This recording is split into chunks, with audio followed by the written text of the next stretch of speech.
ಹಿಡ್ಕೊ ಹಿಡ್ಕೊ.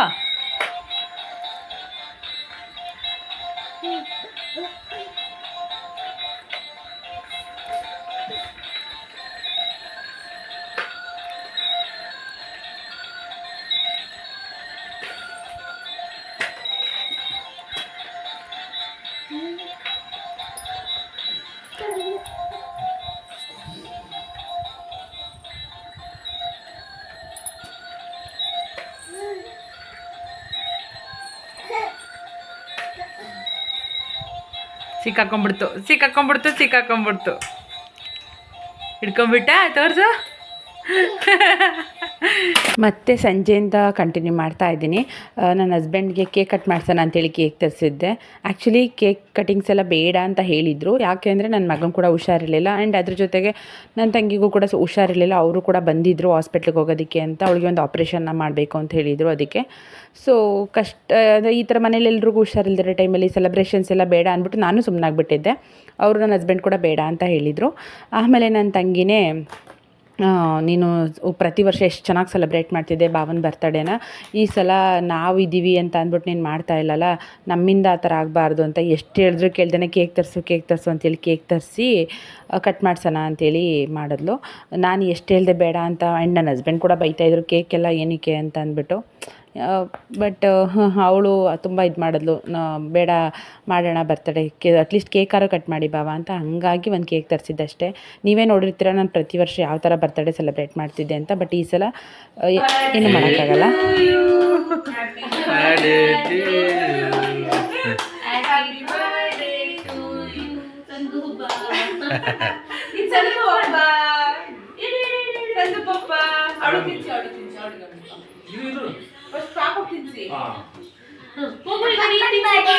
ನೀನು ಜ್ವರ ಬಂದಿದೆ ತಿನ್ಬಾರ್ದು.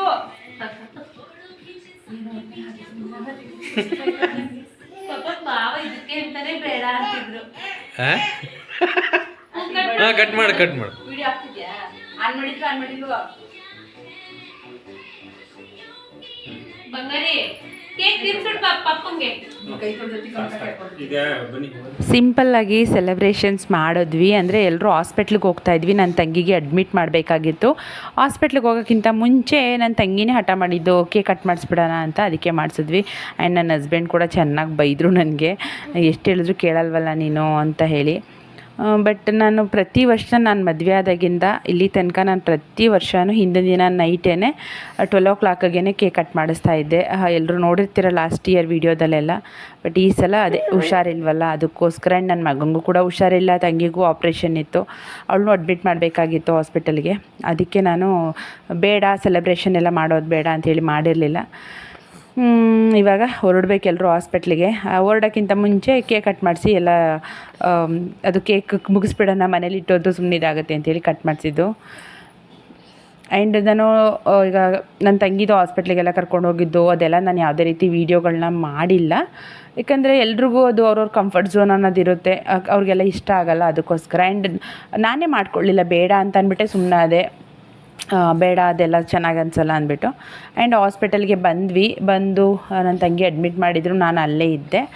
ನೈಟು ನನ್ನ ತಂಗಿಯವ್ರ ಹಸ್ಬೆಂಡೇ ಉಳ್ಕೊಂಡಿದ್ರು. ನೈಟು ಅವ್ನ ಮಗನ ಇಟ್ಕೊಂಡು ನಾವು ಮನೆಗೆ ಬಂದುಬಿಟ್ಟೆ ಆಮೇಲೆ. ಆ್ಯಂಡ್ ಇದಿಷ್ಟು ಬರ್ತಡೇ ವ್ಲಾಗ್ ಆಗಿರುತ್ತೆ. ನನ್ನ ಹಸ್ಬೆಂಡ್ ಬರ್ತಡೇನ ಸಿಂಪಲ್ಲಾಗೆ ಮಾಡಿದ್ದು. ಆ್ಯಂಡ್ ಮಾಡದೇ ಇದ್ದಿದ್ರು ಆಗ್ತಿತ್ತು. ಆ್ಯಂಡ್ ಇವಾಗ ಸ್ಕಿನ್ ಕೇರ್ ವಿಡಿಯೋ ಕಂಟಿನ್ಯೂ ಆಗುತ್ತೆ, ನೋಡಿ, ಎಲ್ಲೂ ಸ್ಕಿಪ್ ಮಾಡಬೇಡಿ. ನಾನು ಸ್ಕಿನ್ ಕೇರ್ ಮಾಡ್ಕೊಳ್ಳೋಕ್ಕೆ ಇಲ್ಲಿ 1 ಟೇಬಲ್ ಸ್ಪೂನಷ್ಟು ಅರಿಶಿನ ತೊಗೊಂಡಿದ್ದೀನಿ. ಮಾಮೂಲಿ ಅಡುಗೆಗೆ ಯೂಸ್ ಮಾಡ್ತೀವಲ್ಲ ಅರಿಶಿನ, ಅದನ್ನು ಒಂದು ಪ್ಯಾನಲ್ಲಿ ಇಟ್ಕೊಂಡು ಕಡಿಮೆ ಉರಿನಲ್ಲಿ ಸಿಮ್ಮಲ್ಲಿ ಇಟ್ಕೊಂಡಿದ್ದೀನಿ ಸ್ಟವ್ನ. ಅದನ್ನು ನೀಟಾಗಿ ಫ್ರೈ ಅಂದರೆ ರೋಸ್ಟ್ ಮಾಡ್ಕೊತಾ ಇದ್ದೀನಿ. ಡ್ರೈ ರೋಸ್ಟ್ ಮಾಡಿಕೊಂಡು ಅದು ಕಂಪ್ಲೀಟಾಗಿ ಬ್ರೌನ್ ಕಲರ್ ಆಗಬೇಕು. ಯೆಲ್ಲೋ ಕಲರ್ ಇರೋವಂಥದ್ದು ಕಂಪ್ಲೀಟ್ ಬ್ರೌನ್ ಕಲರ್ ಆಗಬೇಕು. ಅಲ್ಲಿ ತನಕ ಅದನ್ನ ನಾನು ರೋಸ್ಟ್ ಮಾಡಿ, ಅದಾದಮೇಲೆ ಅದಕ್ಕೆ 1 ಸ್ಪೂನಷ್ಟು ಕಡಲೆ ಹಿಟ್ಟು, 1 ಸ್ಪೂನಷ್ಟು ಅಕ್ಕಿ ಹಿಟ್ಟು, ಹಾಗೆ ಒಂದು ಸ್ವಲ್ಪ ಸಕ್ಕರೆನ ಹಾಕ್ತಾಯಿದ್ದೀನಿ. ಆ್ಯಂಡ್ 1 ಚಿಕ್ಕ ಸ್ಪೂನಲ್ಲಿ ಕಾಫಿ ಪೌಡರ್ ಕೂಡ ಹಾಕಿದ್ದೀನಿ. ಕಾಫಿ ಪೌಡರು ಮತ್ತು ಇನ್ನು ಕಡಲೆ ಹಿಟ್ಟು, ಅಕ್ಕಿ ಹಿಟ್ಟು ಇವೆಲ್ಲ ನಮಗೆ ನ್ಯಾಚುರಲ್ ಕ್ಲೆನ್ಸರ್ ಥರ ವರ್ಕ್ ಮಾಡುತ್ತೆ. ಹಾಗೆ ಸಕ್ಕರೆ ಹಾಕೋದ್ರಿಂದ ಅದು ನಮ್ಮ ಸ್ಕಿನ್ನಲ್ಲಿರುವಂತಹ ಡೆಡ್ ಸ್ಕಿನ್ನನ್ನು ರಿಮೂವ್ ಮಾಡುತ್ತೆ. ಮೊಸರು ಕೂಡ ನ್ಯಾಚುರಲ್ಲಾಗಿ ನಮ್ಮ ಸ್ಕಿನ್ ಗ್ಲೋ ಬರೋದಕ್ಕೆ ಹೆಲ್ಪ್ ಮಾಡುತ್ತೆ. ಇದಿಷ್ಟನ್ನು ಹಾಕಿ ಚೆನ್ನಾಗಿ ಮಿಕ್ಸ್ ಮಾಡ್ಕೊಬೇಕು. ಯಾವುದೇ ರೀತಿ ಲಮ್ಸ್ ಬರಬಾರ್ದು. ಆ ರೀತಿ ನೀಟಾಗಿ ಅದರ ಪೇಸ್ಟ್ನ ರೆಡಿ ಮಾಡ್ಕೊಬೇಕು. ನೋಡಿ ಈಗ ಕರೆಕ್ಟಾಗಿ ಕನ್ಸಿಸ್ಟೆನ್ಸಿ ಈ ಥರ ಇದೆ. ಈ ಥರ ರೆಡಿ ಮಾಡಿಕೊಂಡು ಇವಾಗ ಇದನ್ನು ಹಚ್ಕೋಬೇಕು ಫೇಸಿಗೆ. ಯಾವ ರೀತಿ ಹಚ್ಚೋದು ಅಂತ ಕೂಡ ತೋರಿಸ್ತೀನಿ. Friends, welcome back. Face wash ಮಾಡ್ಕೊಂಡು ಬಂದೆ. ಇವಾಗ ಅದು ಫೇಸ್ ಪ್ಯಾಕ್ ಏನು ರೆಡಿ ಮಾಡಿದ್ದೀನಿ ನಾನು. ಅದರಲ್ಲಿ ಸ್ಕ್ರಬ್ ಮಾಡಿ ಹಾಗೆ ಅದನ್ನೇ ಕೂಡ ಪ್ಯಾಕ್ ಥರ ಹಚ್ಕೊತೀನಿ.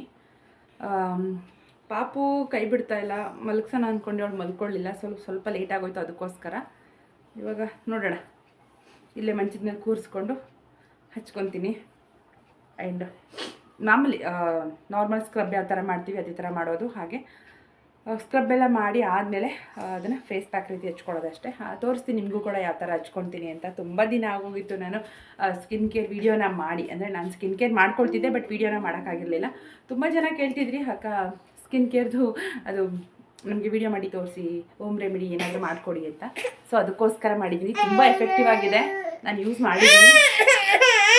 ಒಂಚೂರು ಸಮಾಧಾನ ಮಾಡಿ ಆಮೇಲೆ ಅದನ್ನ ಹಚ್ಕೊಳ್ತೀನಿ. ಫ್ರೆಂಡ್ಸ್, ಪಾಪನ ಸಮಾಧಾನ ಮಾಡಿಬಿಟ್ಟು ಬಂದೆ.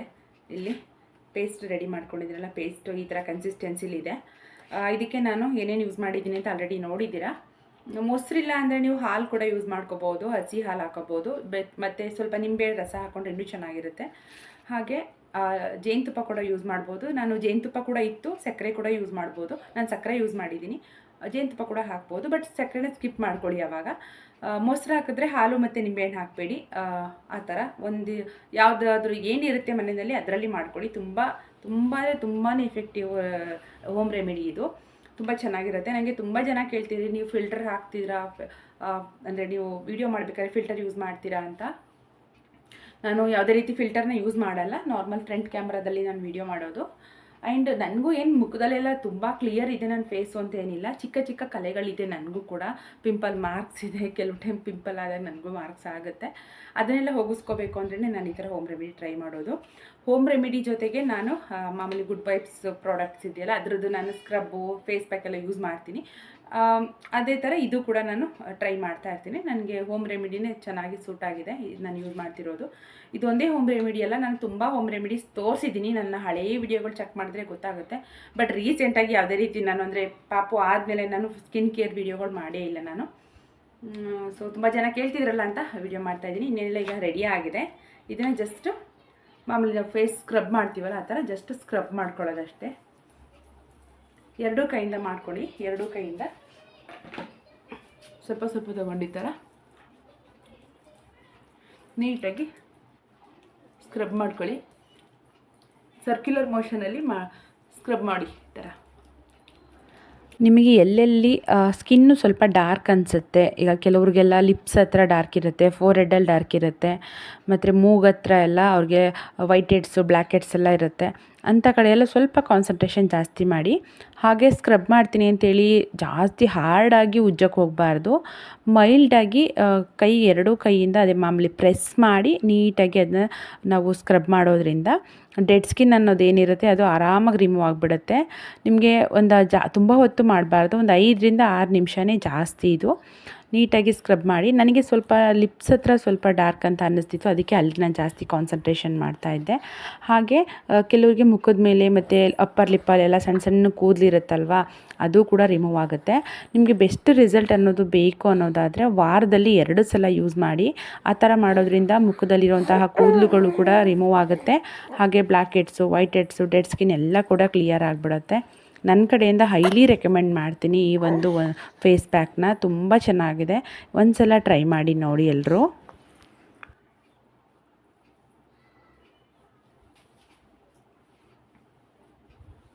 ಇವಾಗ ಇದನ್ನ ಪ್ಯಾಕ್ ಥರ ಹಚ್ಚಿದ್ದೀನಿ. ಚೆನ್ನಾಗಿ ಡ್ರೈ ಆಗಬೇಕಿದು. ಮಿನಿಮಮ್ 10 ಮಿನಿಟ್ಸ್ ಬೇಕಿದು ಡ್ರೈ ಆಗೋದಕ್ಕೆ. ಯಾವುದೇ ರೀತಿ ಫ್ಯಾನ್ ಗಾಳೀಲಿ ಅಥವಾ ಈ ಥರ ಡ್ರೈ ಮಾಡ್ಕೊಳಕ್ಕೆ ನೋಡಿಬಿಟ್ಟು ನ್ಯಾಚುರಲಾಗಿ ಅದು ಡ್ರೈ ಆಗಲಿ. ಡ್ರೈ ಆದಮೇಲೆ ಅದನ್ನ ವಾಶ್ ಮಾಡಿಬಿಟ್ಟು ಆಮೇಲೆ ಸಿಗ್ತೀನಿ ನಿಮಗೆ.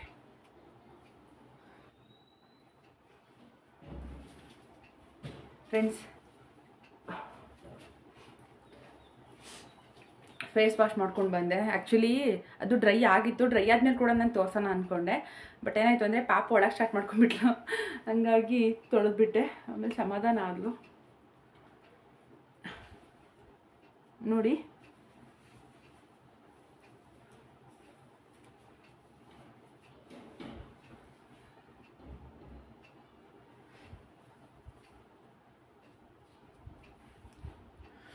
ನೋಡಿ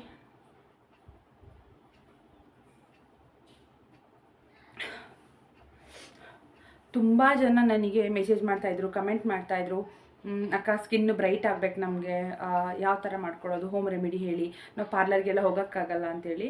ನಾನು ತುಂಬ ವೀಡಿಯೋಗಳು ಮಾಡಿದ್ದೆ, ನಾನು ಅವ್ರಿಗೆಲ್ಲ ಅದೇ ಲಿಂಕ್ಗಳನ್ನ ಶೇರ್ ಮಾಡ್ತಾಯಿದ್ದೆ. ತುಂಬ ಜನ ಅದರದ್ದು ರಿಸಲ್ಟ್ ಬಂದಿದೆ, ತುಂಬ ಚೆನ್ನಾಗಿದೆ ಅಂತೆಲ್ಲ ಹೇಳಿದರು. ನಾನು ಒಂದು ಟೊಮೆಟೊದು ಫೇಸ್ ಪ್ಯಾಕ್ ತೋರಿಸಿದ್ದೆ, ಟೊಮೆಟೊ ಮತ್ತು ಲೆಮನ್ನು, ಹನಿ, ಕಡಲೆ ಹಿಟ್ಟು ಇದು ಹಾಕ್ಬಿಟ್ಟು ಮಾಡುವಂಥದ್ದು, ಆಲೂಗೆಡ್ಡೆ ಎಲ್ಲ ಹಾಕಿ, ಅದು ತುಂಬ ಚೆನ್ನಾಗಿದೆ ಅಂತ ಹೇಳಿದರು. ಯಾರಾದರೂ ನೋಡಿಲ್ಲ ಅಂದರೆ ಹೋಗಿ ನನ್ನ ಚಾನಲಲ್ಲಿ ಸಿಗುತ್ತೆ, ಚೆಕ್ ಮಾಡಿ. ತುಂಬ ಚೆನ್ನಾಗಿದೆ ಅದು, ನನ್ನ ಪರ್ಸ್ನಲ್ ಫೇವ್ರೇಟ್ ಅದು ಕೂಡ. ನಾನು ತುಂಬ ಜನಕ್ಕೆ ರೆಫರ್ ಮಾಡಿದ್ದೀನಿ. ಅದು ಬಿಟ್ಟರೆ ನೆಕ್ಸ್ಟ್ ಇದೇನೆ, ಸಿಕ್ಕಾಪಟ್ಟೆ ಚೆನ್ನಾಗಿದೆ ಇದು. ಇನ್ಸ್ಟಂಟಾಗಿ ಗ್ಲೋ ಬಂದುಬಿಡುತ್ತೆ ಫೇಸು, ಮತ್ತು ತುಂಬಾ ಚೆನ್ನಾಗಿದೆ. ಯಾವ ಥರ ಅಂದರೆ ನಾವು ಪಾರ್ಲರ್ಗೆಲ್ಲ ಹೋಗಿ ಫೇಶಿಯಲ್ ಮಾಡಿಸ್ಕೊಂಡಾಗ ಸ್ಕಿನ್ ಯಾವ ಥರ ಗ್ಲೋ ಬರುತ್ತಲ್ವ ಆ ಥರ ಬರುತ್ತೆ ಗ್ಲೋ. ವಾರದಲ್ಲಿ 2 ಸಲ ಮಾಡಿಕೊಂಡ್ರೆ ತುಂಬಾ ಚೆನ್ನಾಗಿರುತ್ತೆ, ಬೆಸ್ಟ್ ರಿಸಲ್ಟು ಸಿಗುತ್ತೆ ನಮಗೆ. ಈಗ ವಾರದಲ್ಲಿ 2 ಸಲ ನಮಗೆ ಮಾಡೋಕ್ಕಾಗಲ್ಲ, ಈಗ ನನಗೇ ಆಗಲ್ಲ, ವಾರದಲ್ಲಿ 2 ಸಲ ನನಗೆ ಮಾಡ್ಕೊಳಕ್ಕಾಗಲ್ಲ. ಯಾಕಂದರೆ ಪಾಪು ಇರ್ತಾಳೆ, ಅವಳನ್ನ ಬಿಟ್ಟು ಇದೆಲ್ಲ ಆಗಲ್ಲ. ಹಾಗಾಗಿ ವಾರದಲ್ಲಿ 1 ಸಲ ಅಥವಾ ಒಂದು 10 ಡೇಸ್ ಒನ್ಸ್ ಆದರೂ ನಾನು ಮಾಡ್ತೀನಿ. ವಾರದಲ್ಲಿ 2 ಸಲ ಮಾಡಿಕೊಂಡ್ರೆ ಬೆಸ್ಟ್ ರಿಸಲ್ಟು. ಆಗದೇ ಇರೋರು ವಾರದಲ್ಲಿ 1 ಸಲನಾದರೂ ಟ್ರೈ ಮಾಡಿ. ಈ ಒಂದು ಫೇಸ್ ಪ್ಯಾಕ್ನ ನನ್ನ ಕಡೆಯಿಂದ ಸ್ಟ್ರಾಂಗಾಗಿ ರೆಕಮೆಂಡ್ ಮಾಡ್ತೀನಿ. ಎಲ್ಲರೂ ಟ್ರೈ ಮಾಡಿ, ತುಂಬಾ ಚೆನ್ನಾಗಿದೆ ಇದು, ತುಂಬ ಚೆನ್ನಾಗಿದೆ. ಹಾಗೆ ರಿಸಲ್ಟ್ ಕೂಡ ಅಷ್ಟೇ ಸೂಪರ್ ರಿಸಲ್ಟು, ಎಲ್ಲ ಸ್ಕಿನ್ ಟೈಪ್ ಅವ್ರಿಗೂ ಸೂಟ್ ಆಗುತ್ತೆ. ಆ್ಯಂಡ್ ಇನ್ನೊಂದು ನೋಟ್ ಏನಂತ ಅಂದರೆ, ಡೈರೆಕ್ಟಾಗಿ ಕೆಲವ್ರಿಗೆಲ್ಲ ಕೆಲವೊಂದು ಅದು ಇಂಗ್ರೀಡಿಯೆಂಟ್ಸು ಸೂಟ್ ಆಗೋಲ್ಲ ಕೆಲವ್ರ ಬಾಡಿಗೆ, ಕೆಲವ್ರ ಸ್ಕಿನ್ನಿಗೆ. ಅಂದರೆ ಇಚಿಂಗ್ ಆಗೋದು ಅಥವಾ ಏನಾದರೂ ಡ್ರೈನೆಸ್ ಅನ್ಸೋದೆಲ್ಲ ಆಗಿಬಿಡುತ್ತೆ. ಹಾಗಾಗಿ ಯಾವುದಕ್ಕೂ ಒಂದು ಸಲ ಪ್ಯಾಚ್ ಟೆಸ್ಟ್ ಮಾಡ್ಕೊಳ್ಳಿ, ಯಾಕಂದರೆ ನ್ಯಾಚುರಲ್ ಇಂಗ್ರೀಡಿಯೆಂಟ್ಸ್ ಇರೋದ್ರಿಂದ ಒಂದು ಸಲ ಪ್ಯಾಚ್ ಟೆಸ್ಟ್ ಮಾಡಿ.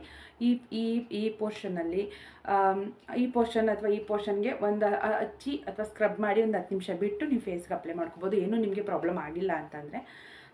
ಬಟ್ ಕೆಲವರೆಲ್ಲ ಕೈಗೆ ಹಾಕ್ತಾರೆ, ಕೈಗೆ ಹಾಕಿಬಿಟ್ಟು ಪ್ಯಾಚ್ ಟೆಸ್ಟ್ ಮಾಡ್ತಾರೆ. ಬಟ್ ನನಗೆ ಅದು ಅಷ್ಟೊಂದು ಸರಿ ಅನಿಸಲ್ಲ, ಯಾಕಂದರೆ ನಮ್ಮ ಕೈದು ಏನು ಸ್ಕಿನ್ ಇದೆ, ಈ ಸ್ಕಿನ್ನೂ ಫೇಸ್ ಸ್ಕಿನ್ನೂ ಡಿಫ್ರೆನ್ಸ್ ಇರುತ್ತೆ. ಇದು ತುಂಬ ಸೆನ್ಸಿಟಿವ್ ಇರುತ್ತೆ, ಇದು ಸ್ವಲ್ಪ ರಫ್ ಇರುತ್ತಲ್ವ, ಅದಕ್ಕೆ ನೋಡಿ ತುಂಬ ಚೆನ್ನಾಗಿದೆ. ನನ್ನ ಕಡೆಯಿಂದ ರೆಕಮೆಂಡ್ ಮಾಡ್ತೀನಿ ಈ ಫೇಸ್ ಪ್ಯಾಕ್ನ ಆ್ಯಂಡ್ ಈ ಹೋಮ್ ರೆಮಿಡಿನ. ಆ್ಯಂಡ್ ಮನೆಯಲ್ಲಿ ಇರುವಂಥ ಇಂಗ್ರೀಡಿಯೆಂಟ್ಸ್ನ ಯೂಸ್ ಮಾಡ್ಕೊಳ್ಳೋದು. ಹಾಗೆ ನಾನಿಲ್ಲಿ ಏನೇನು ಯೂಸ್ ಮಾಡಿದ್ದೀನಿ ಅದಷ್ಟೂ ಯೂಸ್ ಮಾಡಲೇಬೇಕು ಅಂತ ಏನಿಲ್ಲ. ಯಾವುದಾದ್ರೂ ಒಂದಿಲ್ಲ ಅಂದರೆ ಸ್ಕಿಪ್ ಮಾಡ್ಕೊಳ್ಳಿ. ಅದೇ ಹೇಳಿದ್ನಲ್ವ, ಹನಿ ಇಲ್ಲ ಅಂದರೆ ಸಕ್ಕರೆ ಸೇರಿಸ್ಕೊಳ್ಳಿ, ಸಕ್ಕರೆ ಇಲ್ಲ ಅಂದರೆ ಹನಿ ಸೇರಿಸ್ಕೊಳ್ಳಿ, ಮೊಸರು ಇಲ್ಲ ಅಂದರೆ ಹಾಲು ಜೇನು ಮತ್ತು ನಿಂಬೆಹಣ್ಣು ಹಾಕ್ಕೊಳ್ಳಿ, ನಿಂಬೆಹಣ್ಣು ಇಲ್ಲ ಅಂದರೆ ಮೊಸರು ಹಾಕ್ಕೊಳ್ಳಿ. ಯಾವುದಾದ್ರೂ ಒಂದಿಲ್ಲ ಅಂದರೂ ಆಗುತ್ತೆ, ಇದ್ರೂ ಆಗುತ್ತೆ. ಬಟ್ ಎಲ್ಲನೂ ಸೇರಿಸಿ ಹಾಕಿದ್ರೆ ಒಂದು ಒಳ್ಳೆ ರಿಸಲ್ಟ್ ಅನ್ನೋದು ಸಿಗುತ್ತೆ ನಮಗೆ. ಅಷ್ಟೇ, ಇನ್ನೇನಿಲ್ಲ. ತುಂಬ ದಿನದಿಂದ ಕೇಳ್ತಿದ್ರಲ್ಲ, ಅದಕ್ಕೋಸ್ಕರ ನಿಮಗೋಸ್ಕರ ಟೈಮ್ನ ಫ್ರೀ ಮಾಡಿಕೊಂಡು ನಾನು ಇವಾಗ ಅವಾಗಿನ ಕಡೆನೇ ನೋಡ್ತಿದ್ದೀನಿ, ಪಾಪ ಅಲ್ಲಿ ಕೂರಿಸ್ಬಿಟ್ಟು ಬಂದಿದ್ದೀನಿ. ಅದಕ್ಕೋಸ್ಕರ ನಿಮಗೋಸ್ಕರ ಫ್ರೀ ಮಾಡಿಕೊಂಡು ಇದೊಂದು ಸ್ಕಿನ್ ಕೇರ್ನ ತೋರಿಸ್ಕೊಟ್ಟಿದ್ದೀನಿ. ಟ್ರೈ ಮಾಡಿ ಹೇಗೆ ಬಂತು, ಇದು ನಿಮಗೆಲ್ಲ ಏನು ಅನ್ನಿಸ್ತು ಅಂತ ಪ್ಲೀಸ್ ನನಗೆ ಕಮೆಂಟ್ ಮೂಲಕ ತಿಳಿಸೋದನ್ನ ಮರಿಬೇಡಿ. ಆ್ಯಂಡ್ ಇನ್ನೇನಿಲ್ಲ, ಅಷ್ಟೇ. ಇವಾಗ ಈ ವಿಡಿಯೋನ ಇಲ್ಲಿಗೆ ಎಂಡ್ ಮಾಡಿಬಿಡ್ತೀನಿ ನಾನು, ತುಂಬ ಡ್ರ್ಯಾಗ್ ಮಾಡೋದು ಬೇಡ.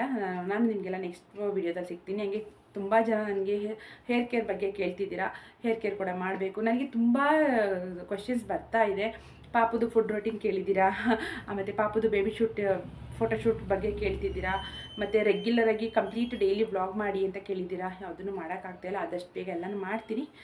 ಸ್ವಲ್ಪ ಬ್ಯುಸಿ ಇದ್ದೀನಿ ಅಷ್ಟೇ. ಆ್ಯಂಡ್ ನಾಮಕರಣ ಡೇಟ್ ಕೂಡ ಫಿಕ್ಸ್ ಆಗೋ ಥರ ಇದೆ, ಅದನ್ನು ಕೂಡ ನಿಮಗೆ ತಿಳಿಸ್ತೀನಿ.